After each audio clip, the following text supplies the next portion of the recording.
Music is not considered hate speech because of the violent content, but because whenever somebody from one race humiliates or denigrates someone from another race, it crosses the line of what we consider entertainment. Ah, I see. So for me as a white non-Jewish person to write this song, it's considered hate.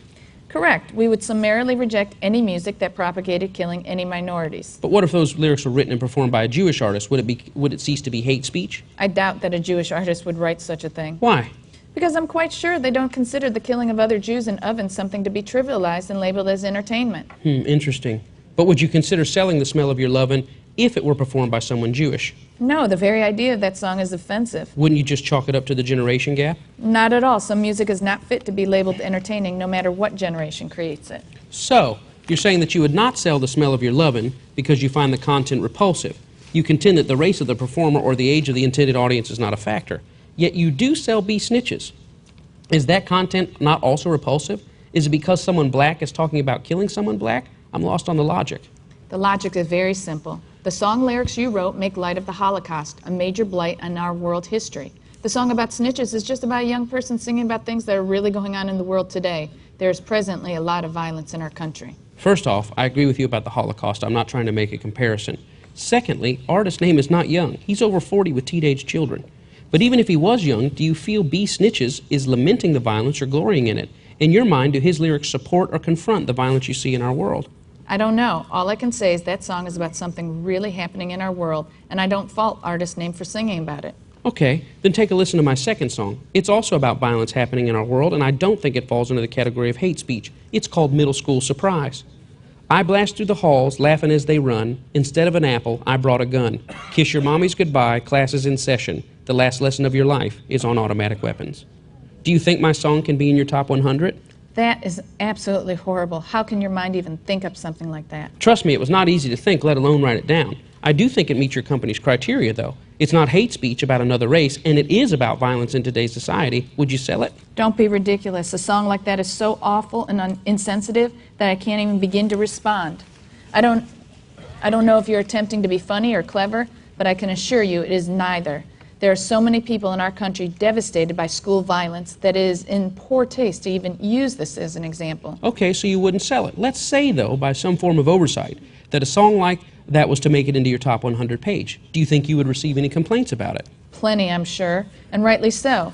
That is a moot point, though, because we would never put that on our site. Are you trying to censor my art, or is it just not in line with your company culture? I am not sure that you can call those lyrics art, but I'm sure that some sick mind may consider them to be. In any case, the answer is yes, that content is not in line with what our company represents. Still, if it made it onto your site, do you think you would get enough complaints to take it down, maybe even to remove me as one of your artists? You are missing the point. In light of all the pain that people are feeling in our country regarding school shootings, it would not even take one complaint to get that song pulled. We would pull it ourselves. Even if it was really popular and sold a lot of copies? It probably would not sell well, but even if it did, we would pull it. Money is not our bottom line. I think that I covered that in my earlier point about pornography. You did. So if I'm hearing you correctly, you would not pull my school song based on censorship, hate speech, or its relevance to what is happening in our nation, but you would pull it just out of sensitivity to the families that have lost loved ones in school shootings. That and the fact that our company would not want to be associated with that type of content. I totally understand where you're coming from, but now I'm really confused. Are you aware that in our country, far more people die in the manner described in B Snitches than in the manner described in my made-up song about school shootings? That may very well be the case, but when you make references about school shootings, you touch the heart of our entire nation. Did you know that black kids are many more times likely to die in homicide in our nation than their white counterparts? Do you have any idea why the number of black kids getting 2 in the head and being left black and red doesn't touch the heart of our nation? I'm sure that it does. Okay, pause right there. If you have these blue sheets, iChurch, you have these as well. This is yours.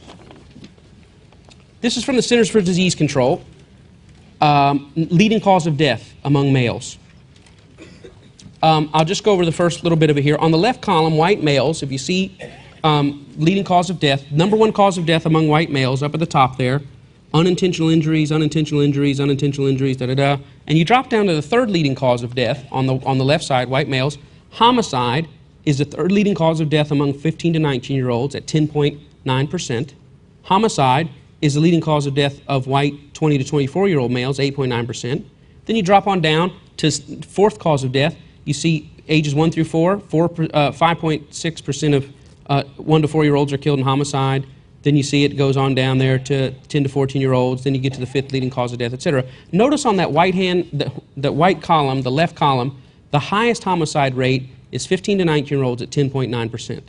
Now, look on the right column among black males. The number one cause of death, white males, 15 to 19, 20 to 24, and 25 to 34, is accidents. But look at black males. 15 to 19, the number one cause of death, homicides.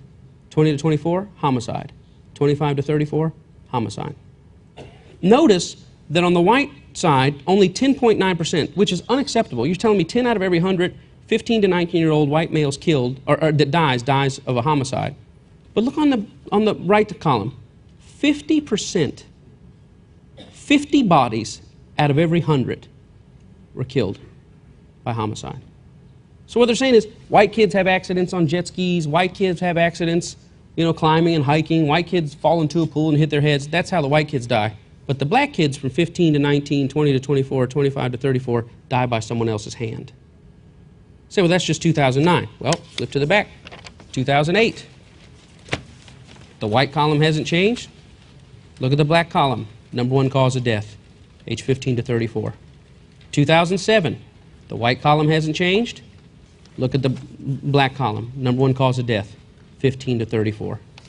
Go back to 2006. On the left, the white column doesn't change. It changes a little bit. Third and fourth cause. Black, number one cause of death. And notice, in any of these, it never gets above 10% on the white column, but they hover around the 50, 40, and 30%. Now, they didn't have the numbers for 2005, they didn't have the numbers for 2003, but I took you all the way back to 2002, and it hasn't changed since 2002. And I just looked up, Connie and I looked up this morning, Jacksonville, Florida, the 10 homicides for January and February, we don't have the March numbers yet, 8 out of 10 homicide victims were black. So, now, when there's a school shooting, it's awful and it's terrible, it's horrible, and everybody should be upset as bad, as bad, as bad, as bad, as bad. But I'm telling you, it's happening every single week. There's a Columbine every single week, black Columbine in our country every single week. Black Sandy Hook going on all the time. Are you trying to make people feel people are hurting? Yeah, people are hurting, but I'm saying there are people that are hurting that are never seen on the news. Well, we just don't have enough news time to put it all out there. But somebody's got to say something. And even if we don't say something, at least we don't need to make another song that talks about who you shot and who you killed and whose gun you put in his mouth and who's going to have a bad night and, I killed her in Arkansas and buried in Alabama. We don't need that stuff. Not when America looks like this.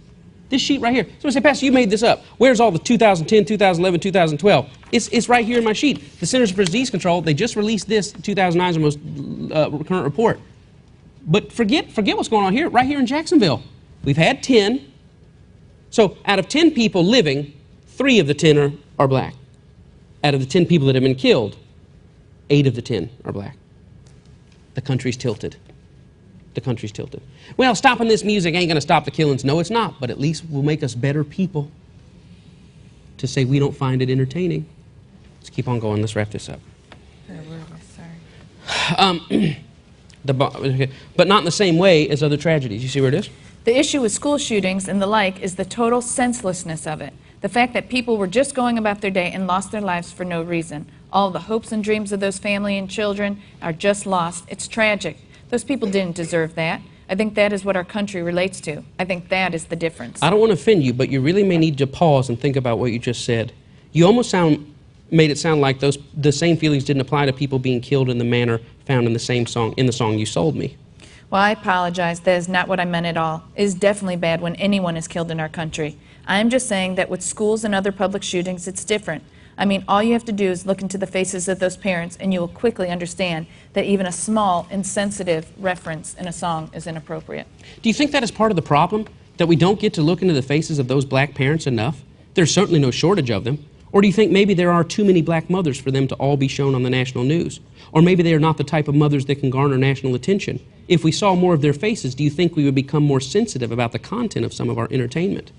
I don't know why people respond differently to the deaths of one group over another. That is an answer I don't have. I'm not a sociologist or a psychologist. I'm an online music and video retailer. I understand that you're a retailer, but you also appear to be a man of good sense, with some form of corporate standing regarding the content you sell. You are absolutely right to reject my songs about Hitler's ovens and shootings in schools. I just can't figure out why you can't see anything wrong with Be Snitches. How can you sell one song, sell that song and not the others? Look, I understand the point you are making, and I wish I had a different answer. All I can say is that there's a huge market for that type of music by black artists, and we have made a decision to sell it. We don't support violence or anything like that. We just sell music. Besides, I'm quite sure that every major study has concluded that there is no connection between violence and entertainment and what people do in real life. I'm not talking about the issue of causation. I'm focused on what the music may or may... I'm not focused about the issue of causation.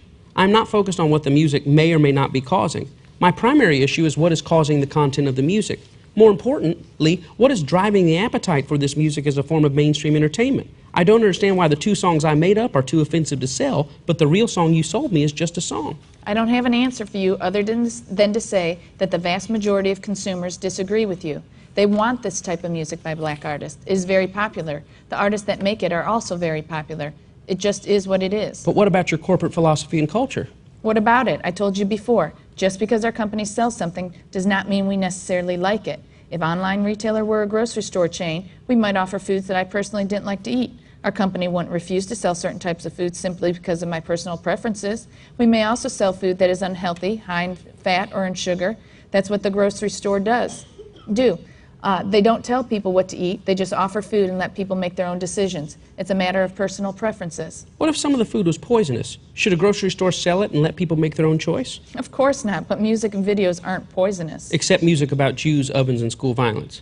I never said those songs were poisonous. I just said that they do not represent what we, as a company, want to put into the marketplace. But lyrics like Mom's a Baby Short and Nah That Effer's Dead do represent what you want to put into the marketplace. I'm amazed at how you seem to have such clarity on some content, but not on the other. This conversation is going in circles. I don't think we're ever going to agree on this. I don't know what you want me to say. I'll tell you. I want you to say that your company is more than a tax ID number and initials on a stock index. I want you to tell me that real people make the decisions about what types of products Online Retailer sells. And that those real people are no different than any other decent human beings. I want those same real people to tell me that songs containing hate speech and insensitive to violence in schools have no place on your site, to also tell me that songs that glory in shooting 2 bullets into the head of some poor woman's son also have no place on your site. I want you to tell me that the same real people that decided pornography wasn't right for your company can also decide that any music with first-person reference to committing murder, selling drugs, denigrating females, etc. also has no place on your site. Can you tell me that? Listen, I totally hear you and I respect what you are saying. I really do. I just don't think that you are looking at this realistically. Even if Online Retailer were to stop selling songs with those references, it wouldn't make a difference. It would not make a dent in the global market at all. People would just find it elsewhere and buy it there. This is true. I have in fact heard this type of logic from other businessmen. It's what drug dealers tell me. You are right, though. If Online Retailer were to stop selling that type of music, it would have no more effect on the global market than your decision not to sell pornography. That is not the point. Your decision to refuse to sell this type of music is making a statement about who Online Retailer is as a company and what types of people in charge. You would be actively declaring this content does not reflect who we are as a company, and we don't consider this type of content to be entertaining. I just don't see how we can make judgment calls about certain music content over others. It's the same decision you made about pornography. The only difference is that there are varying views in our nation as to whether pornography should be considered entertainment. That is actually an easier decision. I think there's a general consensus among sober-minded people that first-person glorying about murder and violence by any artist of any race is not, in any genre, is not considered entertaining.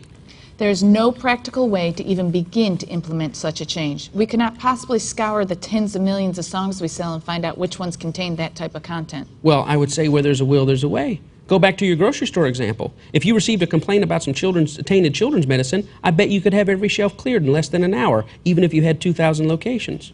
Even if we were to consider doing something like that, I'm not sure where we would draw the line. Where do we stop when it comes to first-person violence in music and videos? I'm just saying that once you go down that road, you don't know where it will end. Fair enough. There may be conversations to be had about where to stop, but the place to start seems pretty simple. Begin with your own children. If you want your kids buying, acting out, or emulating the first-person behaviors espoused in a particular song, don't make money off of it by selling it to the children of other people. It still seems like censorship to me, and I'm not sure if it will mean anything in the big scheme of things. It is not censorship. It is your right as an individual to make decisions about what content your company sells. And it may not make a difference in the big scheme of things, but it will mean that you will stop making money off things that are associated with so much bloodshed in our country. It will mean that you have washed your hands of it, so to speak. You have certainly given me a lot of things to think about. I hope so. I think about them all the time.